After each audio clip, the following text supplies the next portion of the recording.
What I'm about to talk about today is information that's practically not available in English, but it's very well known in Brazil, where I've spent many years of my life, so I'll share that with you today. Welcome to the Meditate More podcast, where it's all about helping you to meditate more consistently so you can reap all the incredible magical benefits that meditation can bring to your life today. And here is your host, Manny Mandala.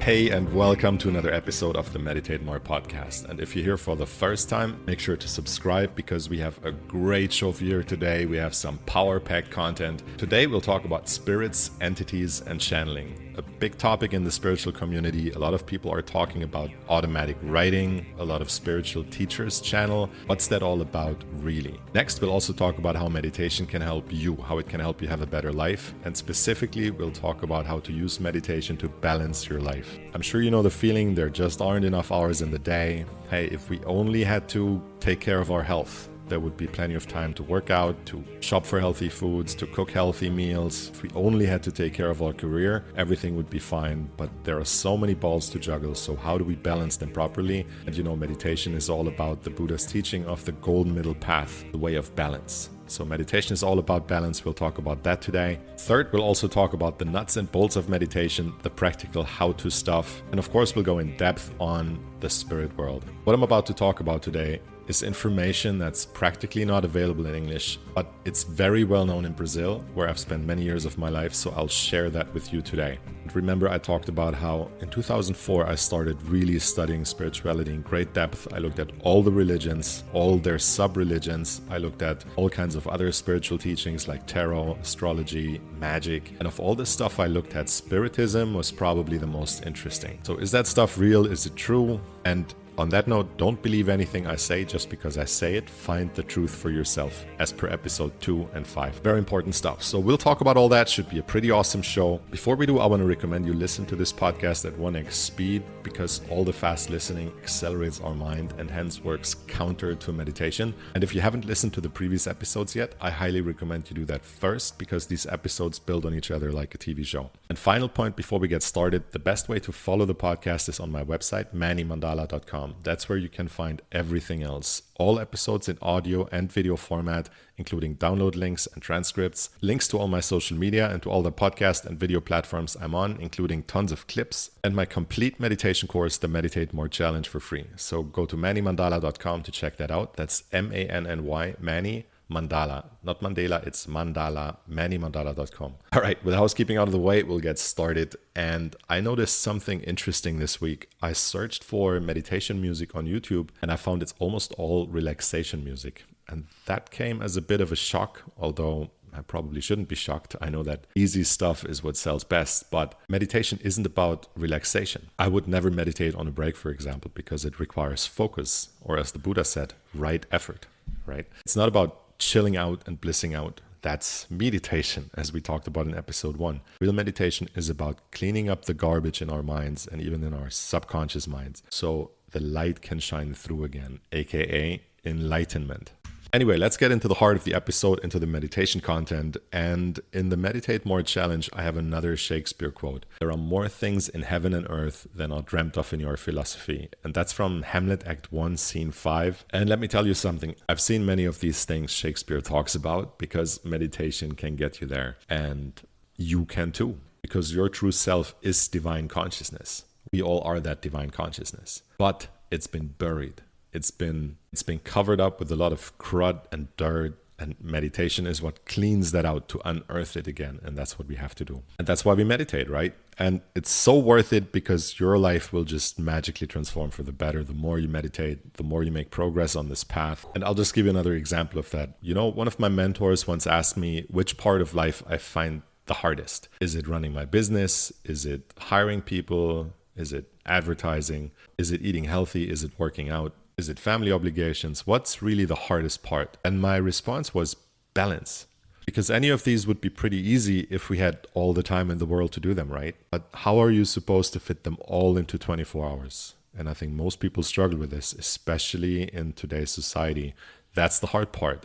And that's something that almost nobody seems to have figured out, right? Very few people can claim to really have financial abundance and abundant health and vitality and energy and great relationships with their families, their significant others, their friends, and a great spiritual life, and the balance to still have some free time for themselves, to rejuvenate, to rest and recover. And if we just look at those areas of life, health, wealth, relationships, spirituality, even just balancing those four is such a struggle that most people can't do it. Most people find themselves deficient in one area or another. And I do too. I'm not perfect at this, but I'll tell you what made the biggest difference in balancing my life a lot better than ever before. And it came to me during a shamanic ceremony I did. I had a vision and it just came to me. I saw all these different areas of life as metal blocks bouncing around a metal rail with many joints. And that's kind of difficult to put in words, as shamanic ceremonies tend to be, but these blocks kept bouncing around and it was impossible to get them to stay balanced and in line on the rail. And I realized that all these blocks symbolized the different areas of life. One block symbolized health, one block symbolized relationships, one block symbolized wealth, business or career. And then in the ceremony, in the vision, I saw that you have to put the meditation block on the rail first. And that block will then straighten the rail, and then all the other blocks will fall in line automatically as well. Because the meditation block kept the rail straight. And I think it's pretty clear what the vision was trying to tell me. Put meditation in your life first. Start your day with that. Do it before you do anything else. I wake up and I meditate before I do anything else. And then the meditation will balance your mind. That's the rail in the vision, symbolizes the mind. And once the mind is balanced, then the balanced mind will then be able to balance your life. Once the mind is balanced, it can balance all the other areas of life. But as long as the mind is not balanced, how could you possibly balance the rest of your life, since the mind is what controls all the other aspects of your life? So again, I'm not perfect at this by any stretch, but I will say that I'm 80 to 90% better at keeping my life in balance properly than I used to be.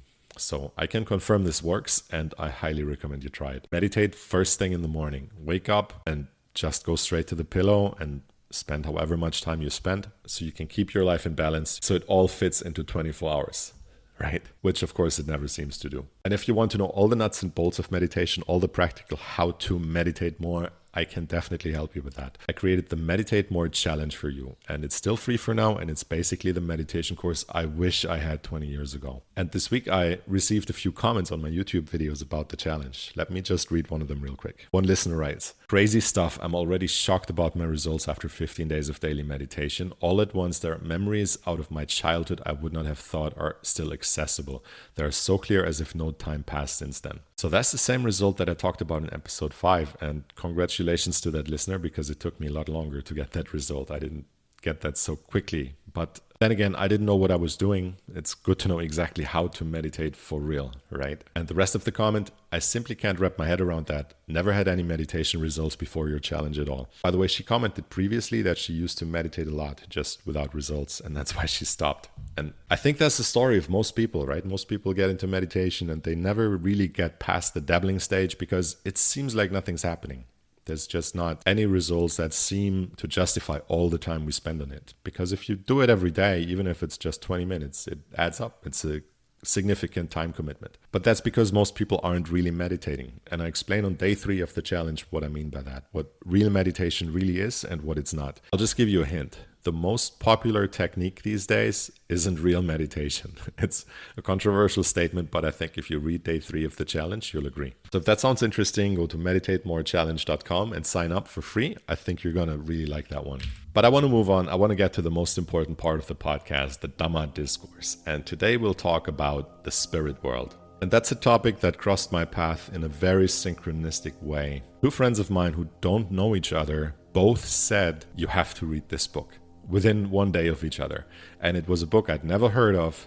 It was The Spirits book by Allan Kardec. Not a terribly well-known book, but 2 friends of mine recommended it so close to each other, so I paid attention. Because synchronicities are often a way of the universe calling our attention to something important, right? That can happen in dreams, it can happen with synchronicities, it can happen with intuitions. So I bought the book, and a few weeks later I had a long bus ride, so I pulled it out and I started reading, and I realized this book is literally about spirits, but I don't believe in ghosts. So I put the book away after the first, 20 pages. Said, well, this is not for me. Maybe the synchronicity wasn't that meaningful. And a few months later, I was back in the same city where those two friends of mine live, and asked one of them about it, Thiago. I asked him, so what's this book about? Did you believe in ghosts? And he started telling me some of his own experiences with this topic, because he had made many supernatural experiences himself. Just one example, he was in college with a girl who could see the dead, like the boy in the movie The Sixth Sense. And my friend even had proof of that, because there were some things the girl knew that she couldn't have known otherwise, and things that were later confirmed to be true,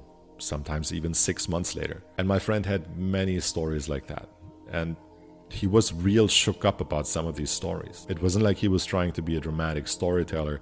He was clearly emotionally affected by some of the stuff that he'd seen and experienced. That alone wasn't enough to convince me, but it was enough for me to go deeper. And one thing I realized is that in Brazil, this topic is completely normal. In the West, for the most part, people will say, what, you believe in spirits? Whereas in Brazil, it's the other way around. And most people will be like, what?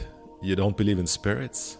People in the West don't believe in spirits? And there's a reason why Brazilians have this awareness of the spirit realm. It's because of the Brazilian religions. You know, hundreds of years ago, when the African slaves were brought to Brazil, they brought their tribal religions with them, and they all had communication with spirits as part of their traditions. So this was always very normal in Brazil for hundreds of years. And I'll say more. I've traveled the world up and down now for 24 years nonstop. I've been to 57 countries, and all other cultures are aware of this. It's only the West that has developed this left brain imbalance called materialism, that believe that there is no such thing as spirituality.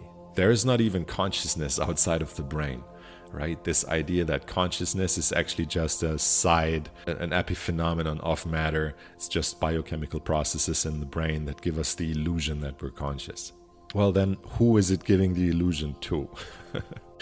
Anyway, people know about spirits in all countries in Asia, in Africa. All the indigenous cultures know about it. Latin America knows about it. And all spiritual traditions talk about them too. The Christians call them angels and demons. Muslims call them the jinn. Buddhists even have lots of categories of spirits. They have the Peta, the Deva, the Yakas. By the way, this is a very important side note that I'll make an entire episode about soon. Many people encounter the Yakas when they work with psilocybin.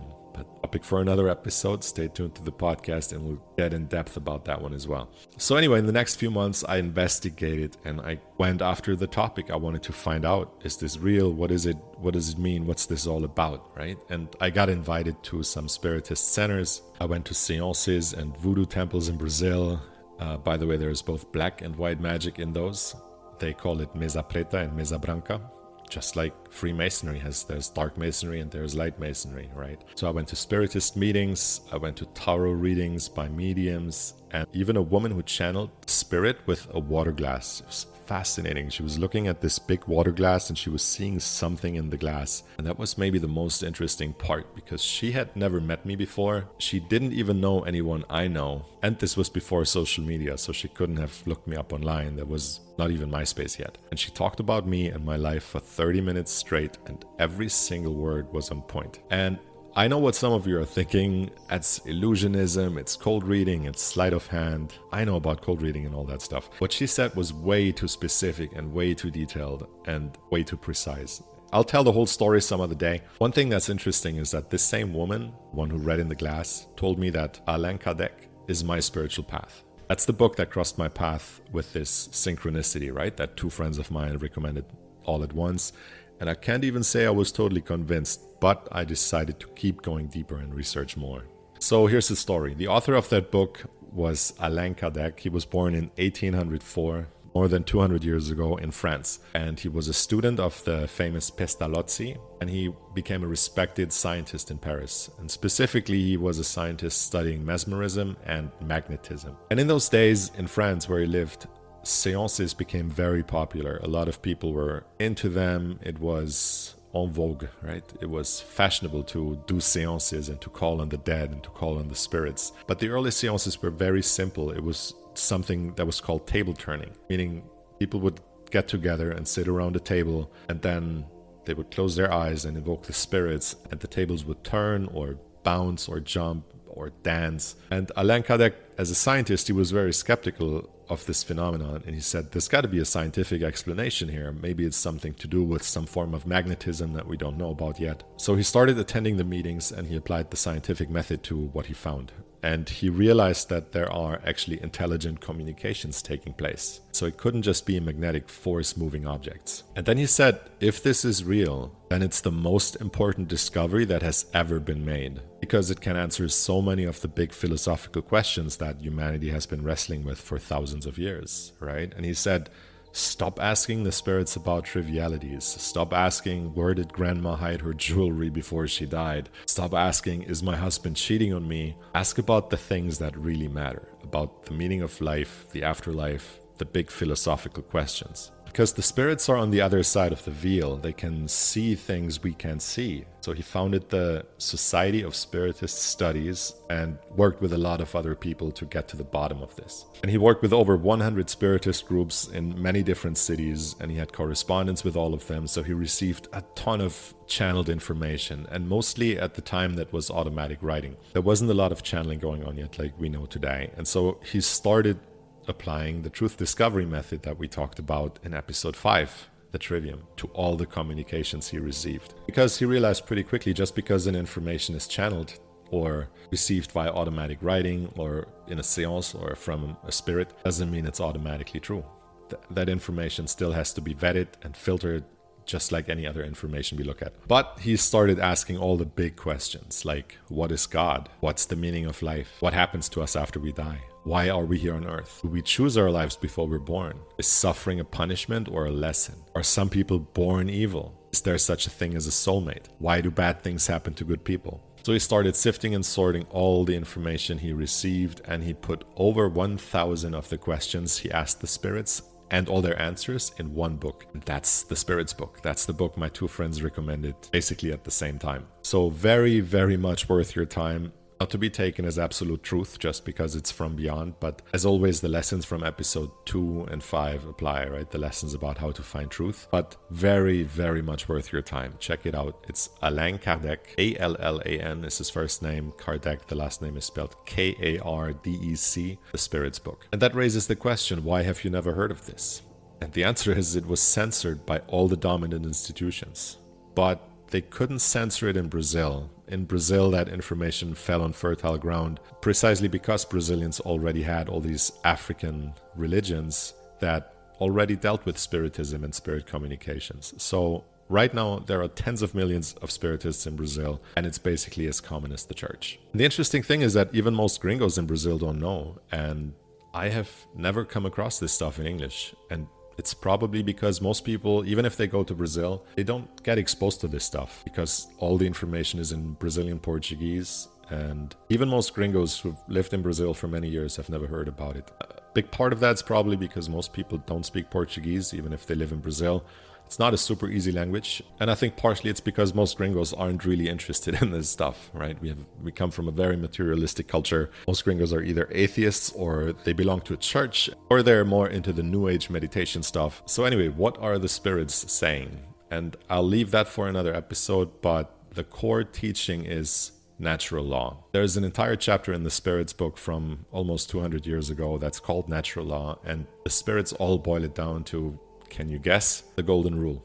Do unto others as you would have them do unto you. That's what I started this podcast series with in episode 1. So now what do you do with this information? I would recommend you find out for yourself if this is real. Because if it's real, it's important, right? It's a big deal. Do spirits exist, and do they really interact with our domain? And I can tell you as surely as the sun rises in the morning and sets in the evening, but I'm speaking from a lot of personal experience. And that doesn't do you any good, does it? That's not knowledge. Even if you believe me, that wouldn't be knowledge, that wouldn't be truth discovery. Whether you believe me or disbelieve me, it's not knowledge. And even reading the Spirits book wouldn't help you, because the book isn't supposed to convince you that spirits exist. That's not the point of the book. So here's what I recommend you do.